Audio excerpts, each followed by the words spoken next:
The director's cottage was a two-story, 8-room wood frame house with concrete foundation and a one-half basement.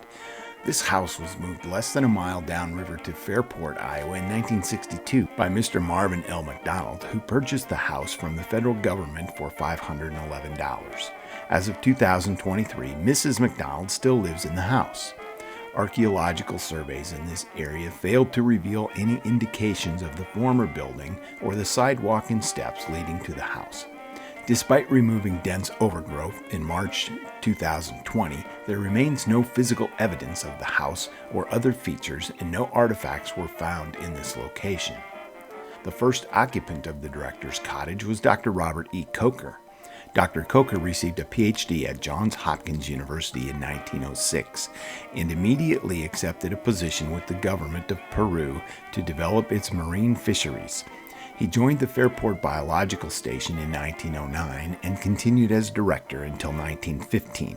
From 1915 to 1922, Dr. Coker was the chief of the Division of Scientific Inquiry for the U.S. Bureau of Fisheries, later renamed the U.S. Fish and Wildlife Service.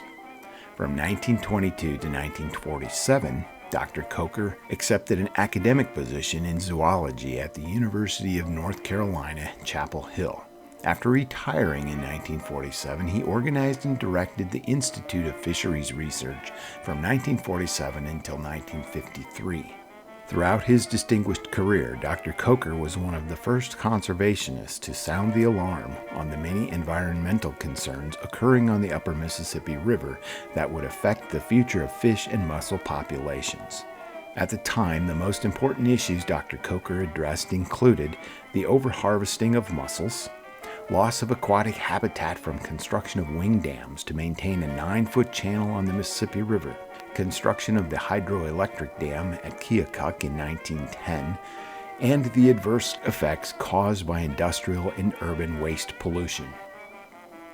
The Fairport Biological Station was home to many esteemed directors between 1915 to 1933, when funding for all the research at the hatchery ended.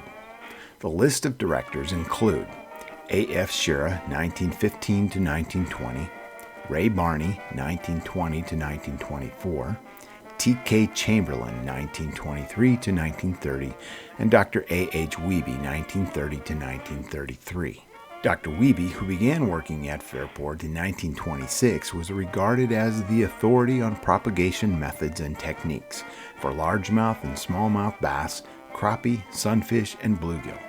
However, when funding for research on fish and pond culture stopped in 1933, he resigned and took a similar position with the state of Texas Fish, Game, and Oyster Commission. Mr. Leslie Bennett, foreman at the Fairport Biological Station from 1928 to 1933, was promoted to director. Mr. Bennett moved into the director's cottage in 1934 and lived there during his tenure as director.